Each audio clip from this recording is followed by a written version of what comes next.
Assalamualaikum warahmatullahi wabarakatuh. Di sini kami akan melakukan role play konsultasi gizi yang bertemakan program penurunan berat badan pada lansia. Saya Ervina Rifdayanti sebagai konselor. Dan saya Elvira Mawardon sebagai pasien. Selamat menonton. Assalamualaikum, Mbak. Waalaikumsalam, silakan masuk Ibu, silakan duduk. Iya, terima kasih, Mbak. Ya, selamat malam Ibu, bagaimana kabarnya? Selamat malam, Mbak. Tidak terlalu baik, Mbak. Waduh, tidak terlalu baik ya Ibu. Baiklah, nanti bisa disampaikan keluhannya ya.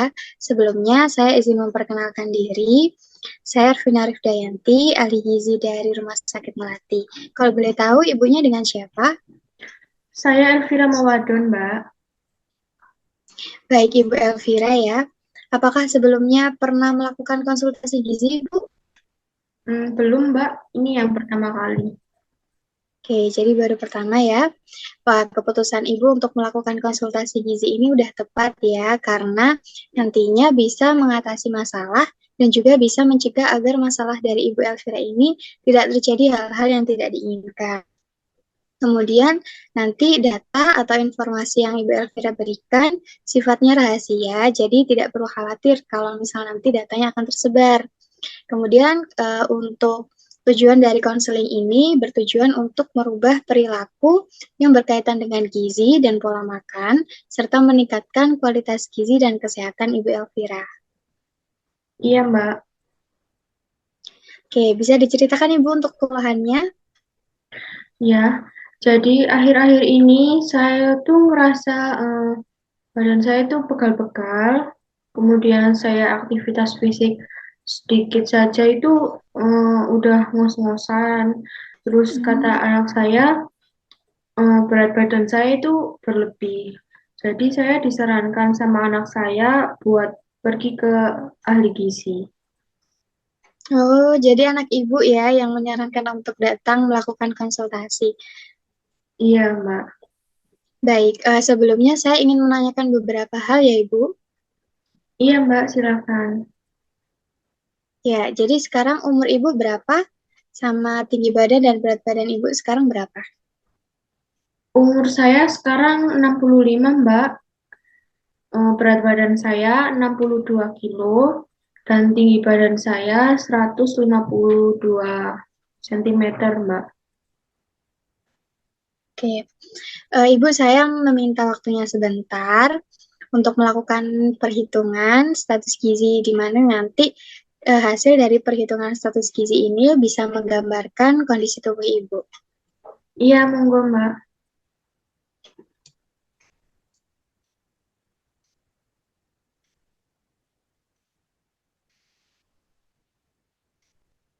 Ya Ibu, setelah dilakukan perhitungan ternyata Ibu masuk dalam obesitas tingkat pertama ya, tapi Ibu tidak perlu khawatir karena ini bisa diatasi dan juga nantinya bisa dicegah agar berat badannya tidak. Oh, begitu ya, Mbak. Jadi solusinya bagaimana ya, Mbak? Ya Ibu, nanti akan saya jelaskan, tetapi sebelumnya saya ingin menanyakan kembali beberapa pertanyaan dulu ya Ibu. Iya, Mbak. Ya, sehari Ibu makannya berapa kali? Kalau sehari saya itu makan biasanya 2 kali sehari, Mbak. Tapi saya itu suka nyemil seperti jajan-jajan gitu, Mbak. Hmm, untuk konsumsi makan dan nyemilnya biasanya konsumsi apa Ibu? Kalau saya makan biasanya lauknya ayam goreng, kemudian bebek goreng, terus ikan asin, gulai, sama sayur yang bersantan-santan gitu, Mbak. Karena saya suka sayur yang santan. Oh, baik. Kemudian kalau untuk konsumsi buah dan sayur, ibunya sering konsumsi buah dan sayur? Kalau saya itu suka sekali sama gado-gado, Mbak. Tapi kalau Hmm, misal makan nasi sama sayur doang gitu jarang sekali, Mbak. Kemudian buahnya begitu. Mbak juga jarang sekali, Mbak, karena anak saya jarang beli buah, Mbak. Ya, baik. Kemudian untuk konsumsi air putihnya, Ibu dalam sehari konsumsi air putihnya banyak nggak? Kalau air putih juga jarang sekali, Mbak. Saya sukanya minum yang manis-manis, kayak teh Hmm, manis, air sirup, sama soda gembira, Mbak.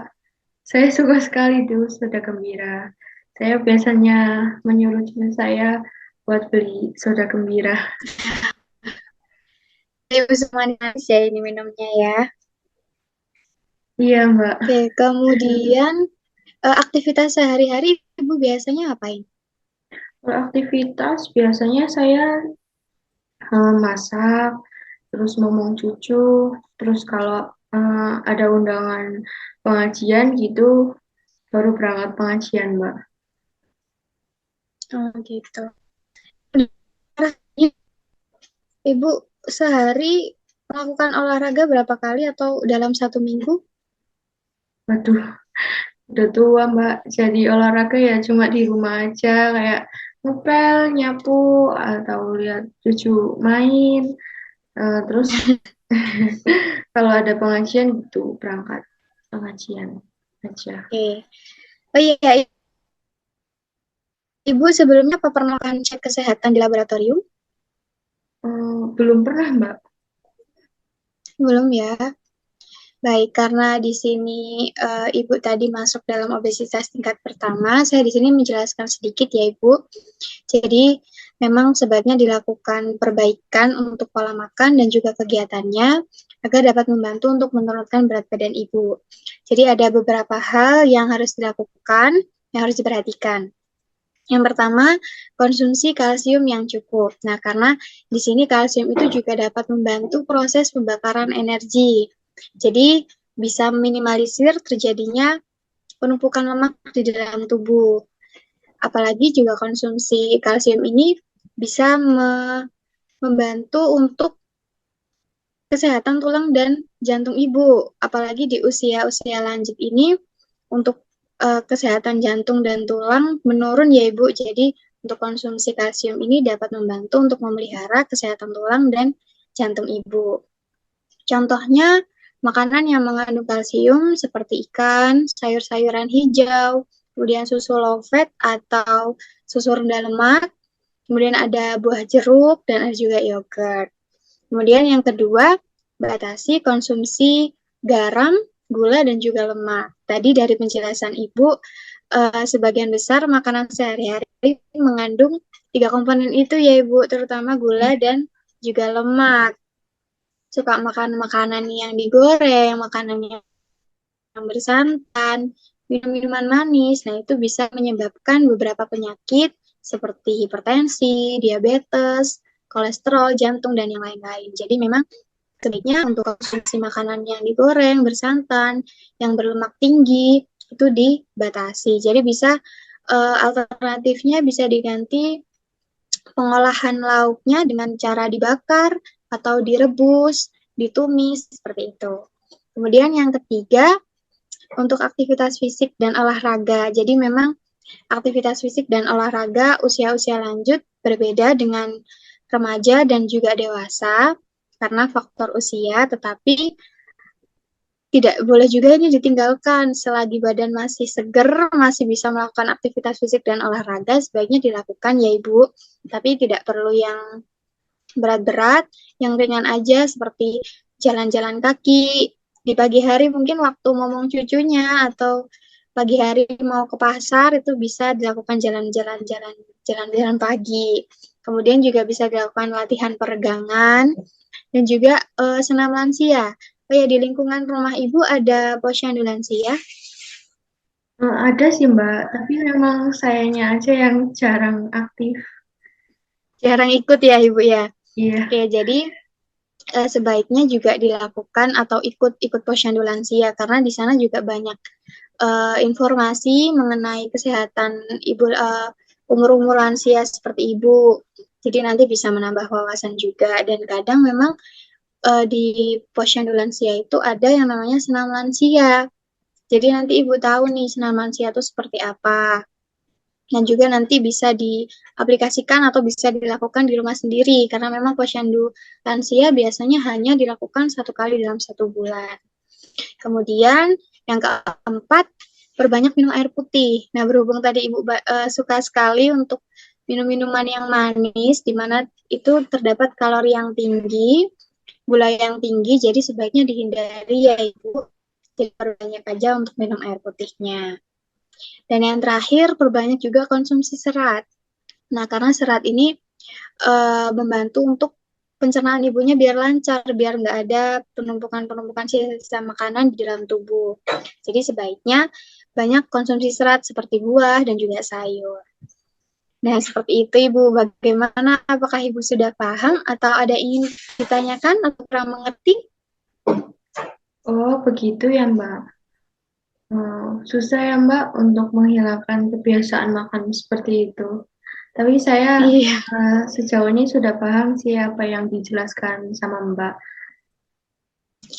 iya Ibu. Memang semuanya butuh proses, tidak bisa langsung. Jadi kalau ibunya langsung menstop keseharian makan biasanya tuh memang susah ya.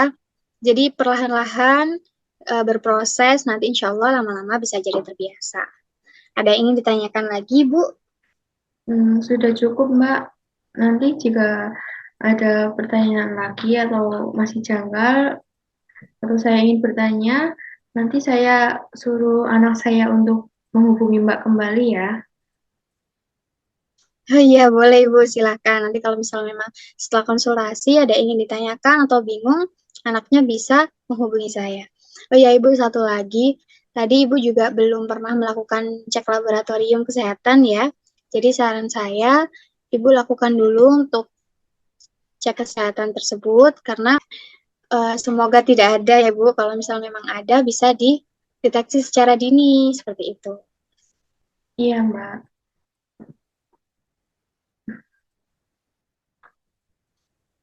Kita bisa merubah untuk pola konsumsi dan juga aktivitasnya bisa perlahan-lahan berubah dan juga nanti ada perubahan atau penurunan berat badannya. Oke, Mbak. Terima kasih ya. Iya Ibu, sama-sama.